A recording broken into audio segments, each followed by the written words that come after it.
You're listening to the Reversing Climate Change podcast by the team at Nori, the carbon removal marketplace. This is a show about the innovators and entrepreneurs developing solutions to climate change.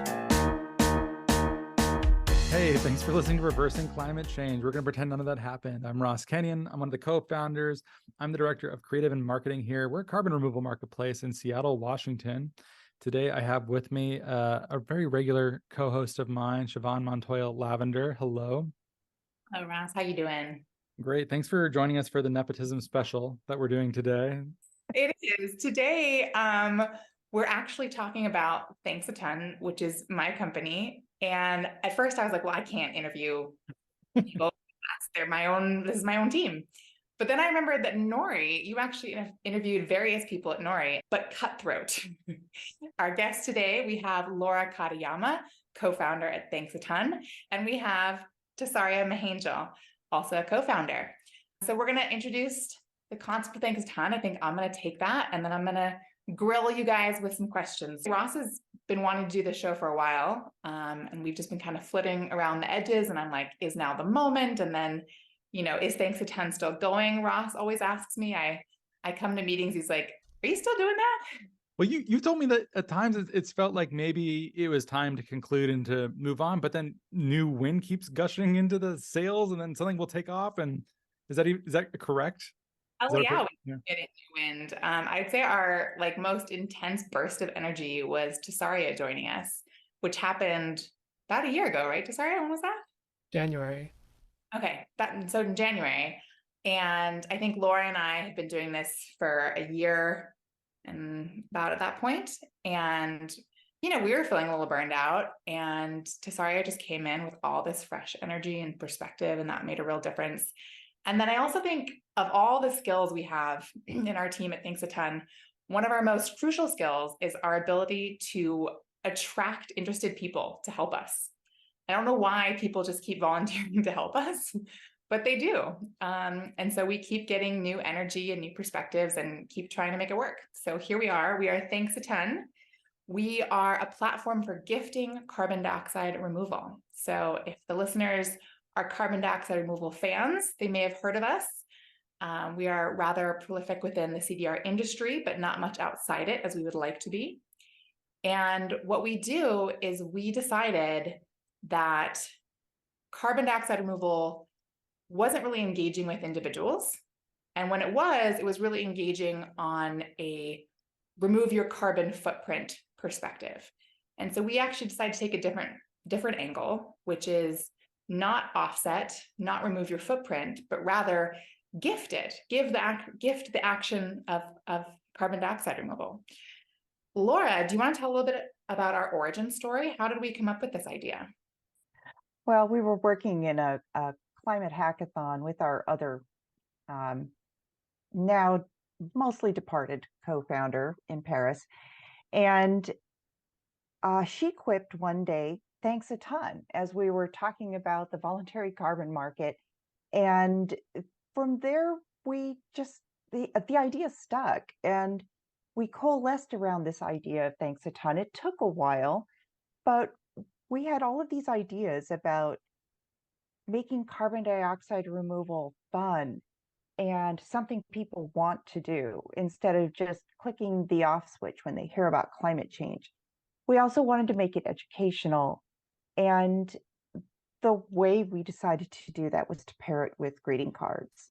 Greeting cards are a great way to share with people that you care about them, and now you can also add climate action to your thoughts and messages of care.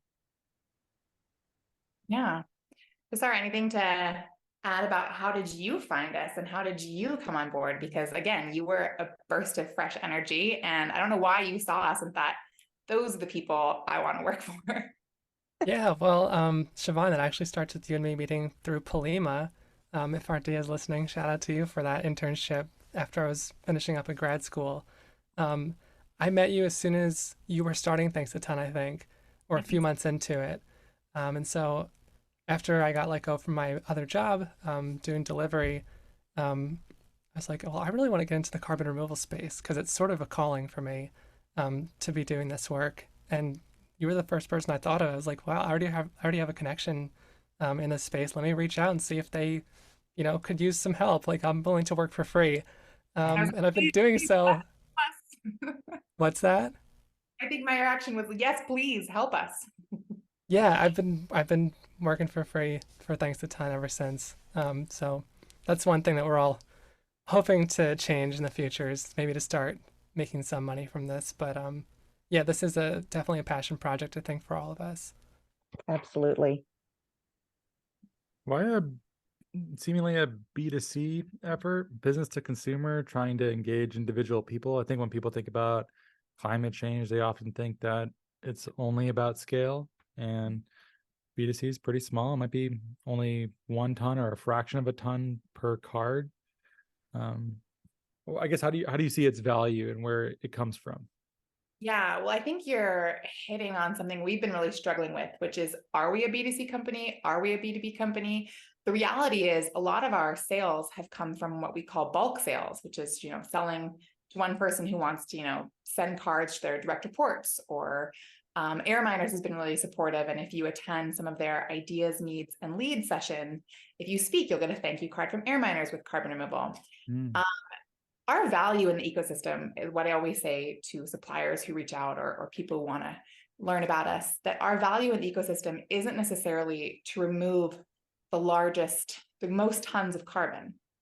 Our value in the ecosystem is to get the most people aware of and participating in carbon removal that otherwise wouldn't be. And so even though most of our customers are buying grams, they're buying small dollar amounts because they're sending a little gift. The philosophy, and in my dream anyway, is that those people receive a card and go, oh, this is cool. What's carbon removal? And they click, the link more, the learn more button.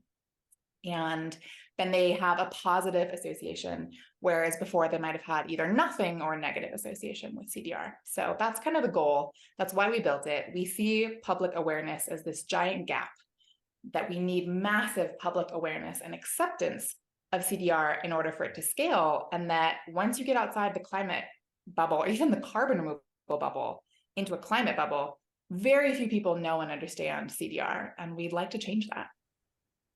How's that pitch? Did I sell you on the concept? Sounds good.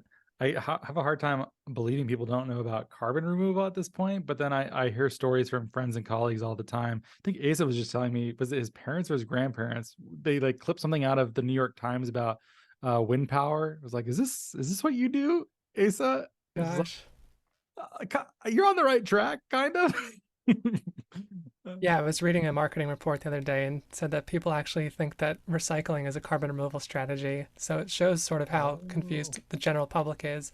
And also, to add to that, I do a lot of community work in Brooklyn, where I live, and it's a lot of sustainability focused stuff. And you'd be surprised, all these people are talking about climate and, trash picking up and, keeping the streets clean. None of them really know about carbon removal. So it's even in the climate space, the sustainability space, there's a lot of education to do. Yeah, for sure. For sure. And so we decided that the way we were going to do that was by this like gifting mechanisms. To Laura's point, like gifting we think is altruistic. It's not like offsetting. It's something you're doing for someone else, right? And then also there's two people involved. When you offset, you just kind of do that alone in front of your computer. And, ideally when you're gifting, you're sharing it with someone, and then ideally they, either want to tweet about it or they want to share it with someone else they know. And kind of, we had this idea of this spreading of the information and awareness. I don't know if that's happening so far. I don't know how well we're tracking, that, but that's the goal. Do you get much feedback from either customers or the recipients of the cards? Not enough. I don't know. No. There's never enough. That's for sure.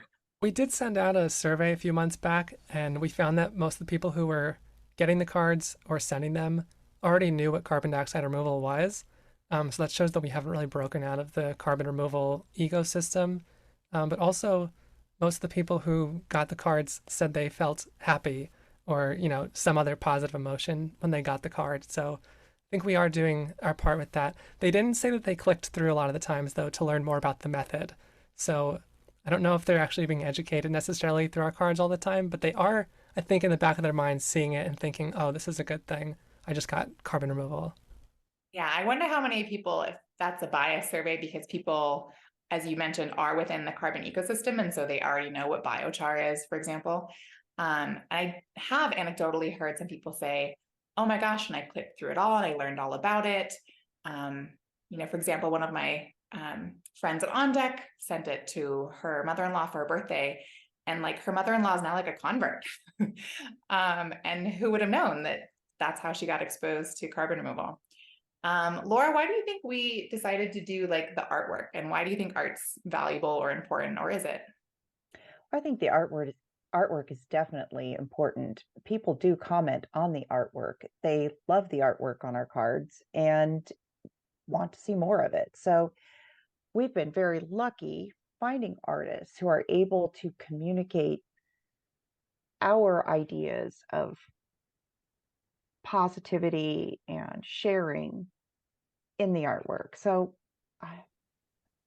I think it is one of the things that people come back to for our cards. For me, I think it was really trying to make this abstract concept seem tangible to people. And I don't know that art's, the silver bullet way to do that. But it's something, right? It's something to make this concept of, sinking seaweed feel more personal, feel more tangible. Tesaria, you make some of these cards. We have some professional artists we've contracted with who've been terrific and have now become really interested in CDR, so that's a plus. But then Tesaria, you've made some of my favorite cards you've made. What's your thought process behind making cards for carbon removal? That's a great question. It's really like very in the moment, usually. I've never really like sat down and planned a card. Um, Sometimes I'll just like, it'll be like 8 o'clock at night and I'm like, this idea pops into my head and just start going with it. And then it's like 12 o'clock at night and the card's done and I'm exhausted. So I don't know if it's as much of a thought process as just like brute force flow. Which cards did you make? I have them up right now. If you're listening, I've lost track. You've lost track. Thanks to ton.earth, you can go look through their cards. You've lost track. Okay. Not a single one? Am I putting you on the spot? That's Autumn okay. Leaves, the one that's up on the homepage right now. I made that one. But you Oh, make some that's nice. I like that one. amount. Tesaria's also made there's like a custom collection, which you can't see right now, for air miners. And actually a couple people, we also made custom cards for. So if you want to work with us and have a custom card, we do that. Yeah, we also have a custom card for farm.nyc. We do custom cards. So we've worked with some people and companies, and we can make you a custom page with your logo on it. And you can send that out to all of your employees or whoever you're trying to, impress or build relationships with. On the air miners custom cards, there's a back to 350 ppm, and it's probably, I don't know if it's like legal that we're doing this right now. Hopefully someone yells at us someday. But it's like in the stylized Back to the Future text, and I just adore it. I love that card. That's one of my favorites. Very clever. I like the switch to it's kind of obvious that B2C there's a lot of competition for, and that's tough. I think a lot of offsetting does focus on, and not gifting of offsets, but B2C is pretty popular for that. But I like the idea of offering this to events or to organizations as thank you cards. I've certainly worked at companies before where you get a shot glass, you get something like that has the brand on it, but it's mostly just stuff that's going in the yard sale that you don't really want. I would much rather get an experience or to just have something that represents something I care about. How long into Thanks a ton did it take y'all to figure that out? Is that a while? It's not unusual. That's not even a criticism. This happens at every company. Well, we built like a pre-MVP platform, and then kind of scrapped that because we'd made a lot of first-time mistakes, and then rebuilt. And that's kind of when we were like realizing that B2C is really hard to get, but that we didn't want to lose the option for B2C people to come on if they've received a card themselves and then buy one. And so, yeah, we've been going after more of a B2B audience. If you want to thank speakers for events or attendees, instead of, as you say, giving them just a shot glass, they can have some carbon removal. I don't know though, man, because what did we do, Laura? Like 85 customer discovery interviews? 85. Oh gosh. That's a lot. At least that many. And we found that even though the majority of people that we talked to said that they don't want just kitschy stuff, to your point, Ross, that, you know, we often get, they don't want that, but they do feel like they have to give that to other people. And I don't know where the disconnect is there, but all these people that said, I don't want the candle or whatever you're going to send me, I'd rather a climate solution, but then they want to send the candle themselves. And so I think that's something we're circling, kind of the product market fit there. Like, is this the product that is the right thing for the market? Would it be a tangible card? Would that be better? Would this product paired with tangible goods, like, you know, chocolates or whatever the thing is that kind of the way we want to go? But right now we're just trying to make this MVP work, which is you come on our site, you pick a card design. Let's say you have a birthday. People send birthday cards a lot on our site. You want to send somebody a birthday card, you pick the card, then you get to pick the method of removal. It could be, you know, biochar, it could be direct air capture. We really have been meticulous about picking who we partner with. So we're really, in my opinion, it's like the cream of the crop of great carbon removal methods and projects. And so you pick the removal method, and then you pick a price point and you send the card. And then when people get it, they get a little kind of, it's a little bit like paperless post. That's certainly somebody we're looking to, of like the experience of opening a card, and it kind of flips open and you see the artwork and you see the message. But this one comes with carbon removal. And who does what exactly? Well, to be honest, like Laura and Tesaria, I feel like have been really commanding the ship the last few months. And I've been, you know, less valuable, I would say, as a team member. But in the beginning and leading up to now, certainly doing, like, you know, working together to find our suppliers and getting great suppliers on the site, talking about branding, brand voice, doing a lot of the copywriting, doing a lot of the social posts before, and trying to get kind of the awareness component and the science communication component. Tesaria actually does a lot of that now, I would say, in terms of writing great, interesting things that we can put out there to try and educate the public. And then Laura is just like, does all the business stuff. Do you do any of the business stuff? Sorry, I feel like Laura just holds the entire company together with her bare hands. Yeah, definitely. Well, we're a tiny team, so everybody's got to wear every hat. So that's one of the challenges of being a tiny startup, but it's actually something I really love about the company. Every single day is something new and different. I like the variety. Yeah, that is a fun part of a small company. The line for this too, as it grows, is you have to give away your Legos and choose which of those things you like doing and which ones you're comfortable giving away. And sometimes that can be painful. It's nice being flexible. It can also be kind of distracting too, though. It's not nice to know your lane. That's, if we're all laughing, it's because that's always an ongoing thing in any smallish company, I think. Absolutely true.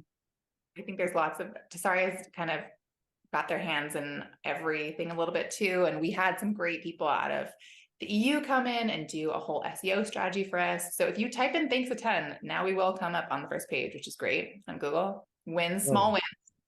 And then we've had some terrific interns helping us out. Shout out to our interns if they're listening to this. Man, it's amazing how people can just come through for you that way. And I don't know, we just keep it kind of afloat little by little. We're super lean, Ross. We keep it lean. And so in theory, like, our business model is high volume, low overhead, right? Because we want to contact as many people as possible and reach out to them. And also because we don't want to take a really big cut of the carbon removal. We want most of the money to go to carbon removal. So we're quite lean.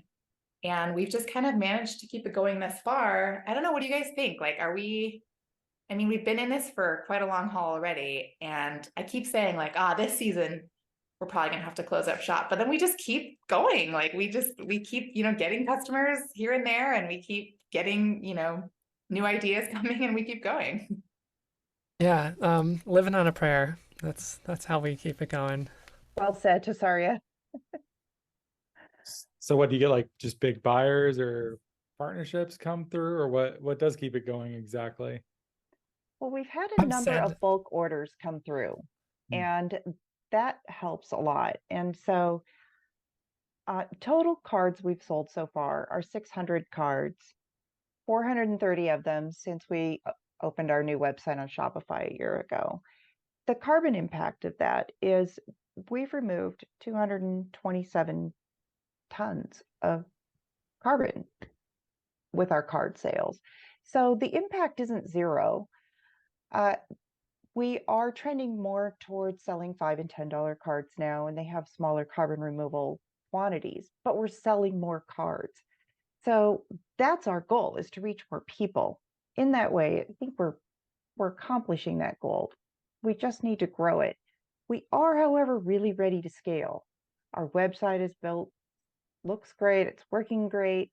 The one feature that we're still working to add is a customer-facing bulk order feature.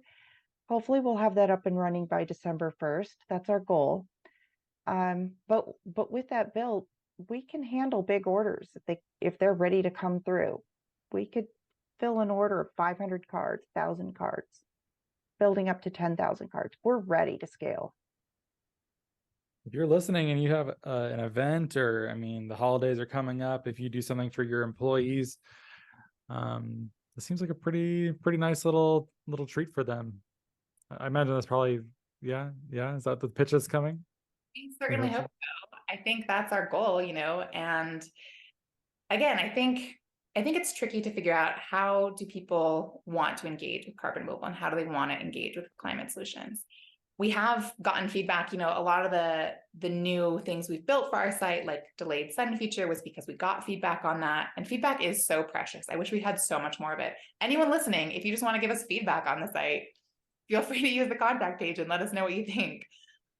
We want to make it something that people will engage with. And so certainly, yeah, we think that instead of sending, crap swag, send some carbon removal to people.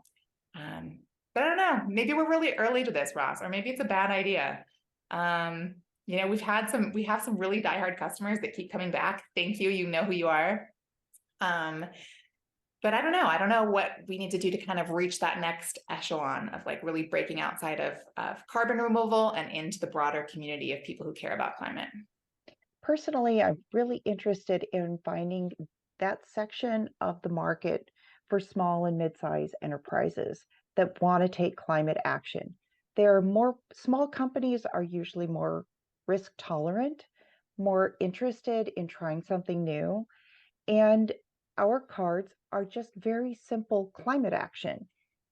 And because we partner with such premier carbon removal companies, it's a good value to send our cards. Yeah, I want to make sure everyone knows, who's out there listening, we focus on carbon removal. We don't like to think of them as offsets, but they're really not offsets. They're not avoidance offsets. So in 2022, there was a report done by Carbon Direct, and they found that only 3% of the projects that were on the market were pure carbon removal. The rest were either low quality avoidance offsets or mixed credits. And so we try to focus on solely the high quality projects. Yeah, and again, we do that because, as you know, Ross, this is an industry that needs to scale. It's supply constrained, but actually that hasn't affected us too much because a couple of reasons. One, we sell in really small quantities, right? So that helps. And then two, we just have been really lucky in that suppliers reach out to us for the most part. In the beginning, we had to say, hey, we're starting this company called Thanks a Ton based on a pun. Do you want to participate with us? And thankfully, Nori was one of those generous companies that said, yes, we will. But now we find that most people just reach out to us, and it's really gratifying to see how many project developers like what we're doing and want to be part of it. So the supply, I feel like we've got locked down. It's just the demand. I love things that are pun-based. I always like it when there's like a pho restaurant that makes use of the expletive or something. I remember when I had a previous career trying to break into screenwriting in Los Angeles, I put up a Facebook post once saying that I had written a pilot script that was sold to CBS for a new sitcom called Honor Among Steves. And it was two brothers named Steve. And one was a criminal and one was a former cop who ran a pizza shop, and their lifestyles it was purposefully bad, but also it was CBS, so it was believable. people started commenting. I was like, this is so funny. This is so obviously a joke. People are going to go bananas over this. And everyone kept congratulating me. And over time, I realized that everyone thought it was true. And then I had to take it down immediately and apologize. I was like, I'm so sorry. I did not sell a sitcom. I thought it was so clear, but that's the thing, it's too close to reality. So anyways, everything should be pun-based, whether it's a sitcom pilot, whether it's your carbon removal greeting card company, whether it's a restaurant.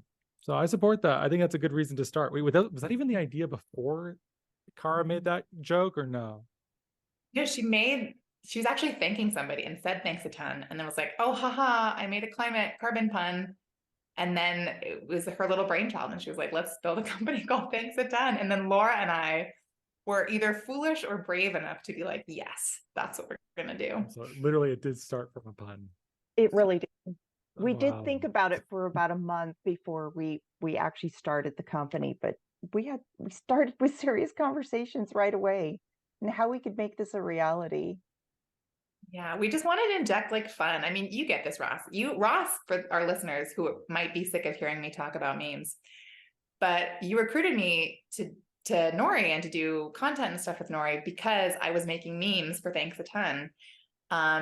And it's because we all wanted to put like humor and joy into the space that's kind of heavy and complex and can be overwhelming. And we were like, nah, let's just make a joke about it.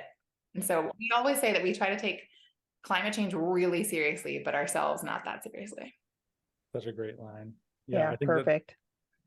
I think it makes it much more fun to work in this space. I always think people that do the easiest thing you can do on reversing climate change is to come on working on a humorous climate communications project, because I'm always just like, this is the most important thing that one can do, and I know because I do it.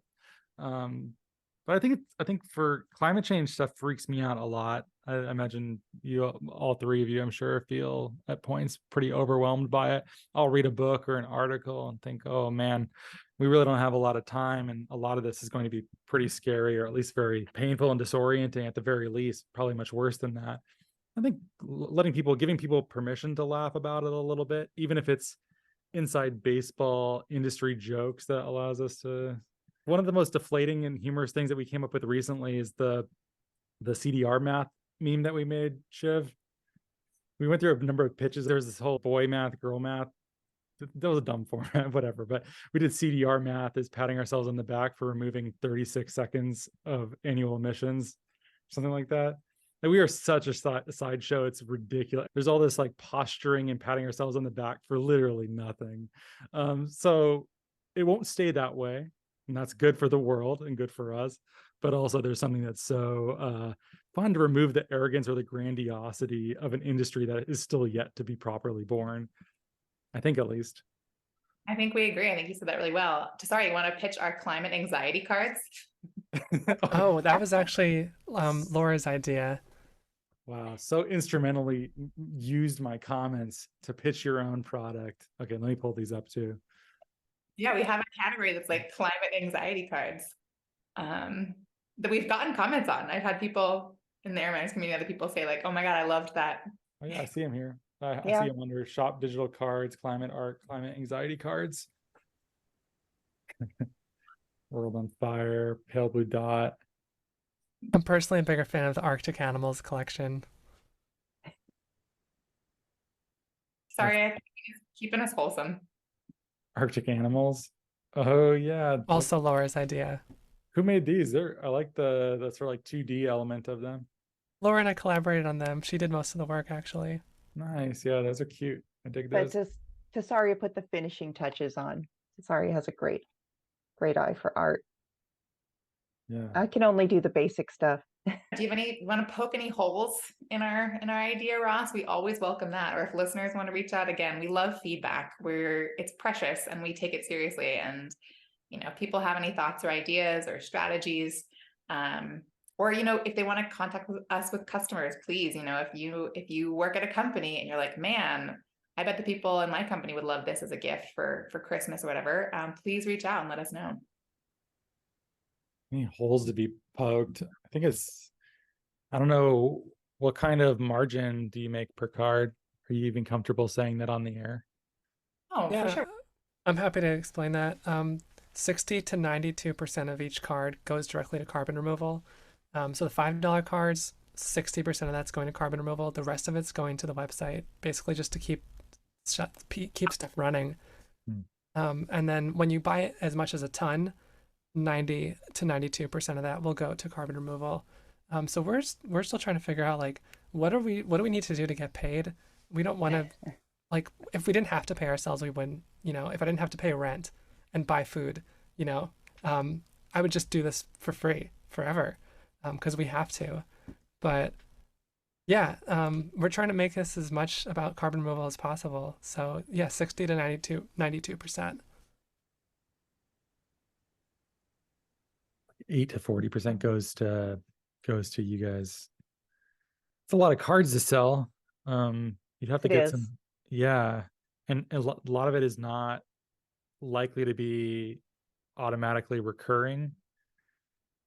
Yeah, it's going after new customers, and that's tricky. We have to make about 470, or roughly maybe a little bit more than that, sales of at least, the $5 to break even. And then anything beyond that, we could actually start reinvesting in the company and whatnot. But yeah, so it's like really the bulk sales is what we're after right now, which is why we kind of changed the copy on our website to go after more kind of companies and corporate gifting. But also we love the people that keep coming back for birthday cards. So don't stop, guys. We love you. And you're always welcome to do that too. Yeah, I think that was a really smart thing to do.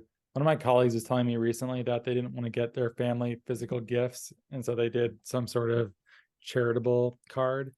And my colleague's mother-in-law was talking crap about this trend away from physicality and towards like charitable giving, and then received her gift, and it was an enormous disaster. But I wonder if, whatever, she deserved it. She didn't sound very nice, to be quite honest. But this seems good. I would prefer this in general, I think, to something, I don't know, the whole, like, what's it called, the like death cleaning, like cleaning your house out so your kids don't have to. Yeah, like how many like company trinkets do you think are found in there? A lot. Wouldn't you rather that money go towards something that would my God, Ross, pro-social? I have been cleaning my garage for the last month for just that reason. So we've collected so much stuff from so many family members, and it's a tough job. And now I'm like, I don't need all this stuff. I just don't want more stuff. It's too much. Seriously, and then if your kids bring home stuff from school, it's all I can see is microplastics too. It's just like, oh God, someone made this made this hideous device. Yeah, and then it just goes in the garage or into a landfill or probably into the ocean. So wouldn't you rather do something digital? Yeah, absolutely. Yeah, it's pretty cool. I like although might be fun to do some sort of hybrid approach too. I think I like having stacks of cards that are old that I will go through. So that's kind of a nice thing, that maybe they could be printed and mailed potentially, although that probably you'd have to go to a drop shipper or something and they would eat into your margin, or you could just upsell for it. Yeah, we've actually thought about doing paper, seed paper cards. Oh, nice. Making sure to use local seeds. So I actually know some people who do. I know a lot of people who do gardening in New York City. I've talked to them about potentially doing it. It's a big process to get that going, but I can definitely see us, I guess, breaking into the seed paper market, doing some local cards, and keeping the carbon footprint basically zero by using, locally harvested wildflower seeds. You can make paper out of cardboard and recycled stuff. So it's pretty, there's definitely a path forward to physicality. We even thought about doing QR codes. Maybe someone else can speak on that, but that's something we haven't really put a ton of thought into yet. Yeah, that's more if we want to pair. So like this, we were connected with a sustainable wine distributor who thought that it might be cool to pair sustainable wine distribution with, carbon removal as an added bonus, right? Kind of make their company stand out. And so in that case, we're thinking little QR codes that could be like tied onto wine bottles, whatever it is.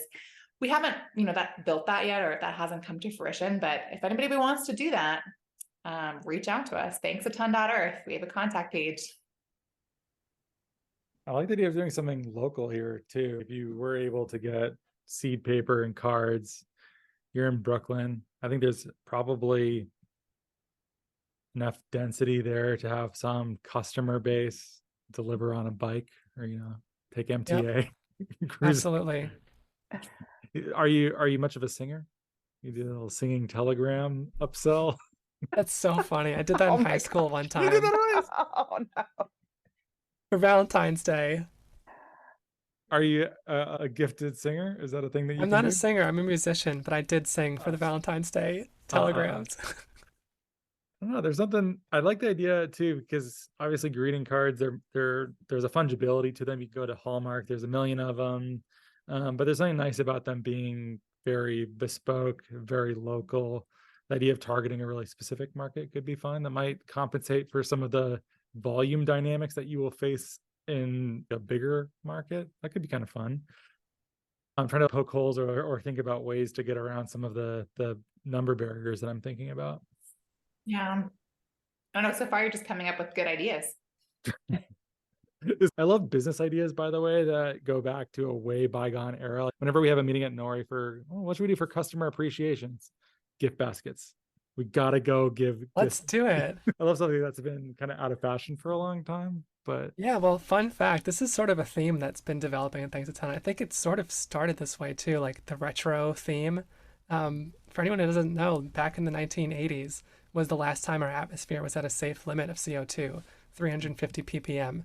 Siobhan and I go back and forth, like, was it 1987, 1989? It was roughly in the mid 1980s, around that time. So we do have sort of a 1980s theme going, and like definitely if we can get back to some of the stuff that was going on back then, I think the world would be a better place. I think it's 87 to 89. That's the era that we're looking at. What was Yeah, I think classic Macintosh, Sony Walkman, Tetris, Yeah. Pac-Man. When we originally designed Thanks a Ton, we wanted it to be like a vintage, complete vintage aesthetic. And we, moved away from that for various reasons. But I think there's still a call to this idea of like, yeah, this like vintage 1980s. the only thing I can think of from that exact moment is Dana Carvey doing George H.W. Bush's "Not Gonna Do It, Wouldn't Be Prudent, 1,000 Points a Lot." Doing that. I don't know. I grew up watching those old SNL DVDs, but I don't know. Grunge is about to be born. I can't even think of what else is happening then. I guess alternative music is taking off. New wave is dying. Reagan's going out. Yeah. End of the Cold War. End of the Cold War. That's a way better. Obviously, I went for Berlin comedy Wall then fell. music, which is weird because I'm such a history person. Yeah, why am I not thinking about that? Sort of singing revolution is happening. Yeah, Cold War is ending. Yeah. Okay, cool. Thanks, Laura, for putting me well and truly in my place. Important history. Yeah, so why not? Yeah. So should it be Cold War themed? Is what you're saying? Oh my gosh. You could do a Gorby card, and then you could do like a Boris Yeltsin card. Tesaria, are you taking notes? You're the Yeah. resident artist. I can't do that. I don't know if we're ready to go full communist, but Yeah. Have you considered a full socialist realism vibe for carbon removal cards, like showing the proud glory of the worker? Laura's gonna make one just for you now. These ideas should earn me equity in your business. honestly, that's all we have to offer right now. You're that good. True. All right. Well, we always say that we should end right after the stupidest question we ask. I've just gotten there. I have not yet begun to stupid, Siobhan. Yeah, that's probably the end. Oh, it got too silly. I should probably have equity in your business. Yes. Thank you for being here, everyone. That was a lot of fun. Thanks a ton. .earth. Link is in the show notes. Is there anything else you'd like to point people to? Holiday cards. Holiday cards, yeah. Follow us on LinkedIn, follow us on TikTok. We've been very active on TikTok lately. Oh, That's cool. Is it working for you? Have you been able to find your way Oh there? my gosh, it's such a rough climb. They changed the whole algorithm in the past year. It's like you have to like show TikTok for 90 days straight, 2 videos a day, like you're committed to TikTok. So we're like kind of starting to break through now. It's been like a month and a half. But yeah, it's been rough so far. But It's a making lot some of work. traction. We're not active on Twitter anymore, and we're not really active on Facebook. So don't follow us there. Are you thinking that, sorry, we're going to unstoop it here, but are you able to like identify B2B to C potential buyers on TikTok? Is that a good environment for your potential customers? TikTok is potentially an SEO strategy. So if we can get our link in the bio and people start clicking on us, and then when companies are looking for sustainable gifts, we'll be ranking even higher in the search engine. So that's sort of the thinking behind that. But also just general education and getting people excited about carbon removal, explaining it in a simple way. We all love explaining and talking about carbon removal and, addressing the hard questions even, and being very kind of self-deprecating and honest. We really enjoy doing that. So Tesaria has been crushing it lately. I had my hand at TikTok for a while, but it is exhausting. I'm gonna come back on and help you somewhere though, Tesaria. I'm committing online on public now, so I have to do it. Let's go. We've been toying with that idea forever, but heard similar things about the commitment TikTok requires, and also wondering, like, can I just catch the next thing? But then I already missed threads. So whatever's the next thing, I will maybe probably not do either. But yeah, I'll look forward to my portrait as the general secretary of carbon removal. So Yeah, I think Tesaria is going to deliver though. don't do it. I think I would be too humiliated to accept such a thing. It was really fun having you here. I think what you're doing is important. I love it. I love all the cool artwork, humor, carbon removal content that's out there. I think you do it really well.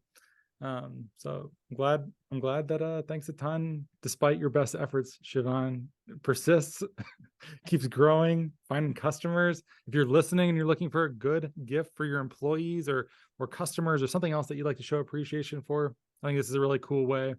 And also probably puts you in a nice leadership position too, because not a lot of people know about carbon removal right now. It is not a generic thing to offer any of those groups I named. And yeah, thanks everyone. Thanks for being here. Thanks So much, Thanks, Ross. Yeah, thanks a ton.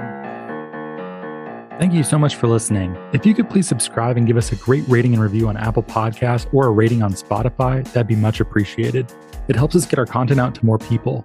You can sign up for our newsletter at nori.com, follow us on social media, and we will catch you next time.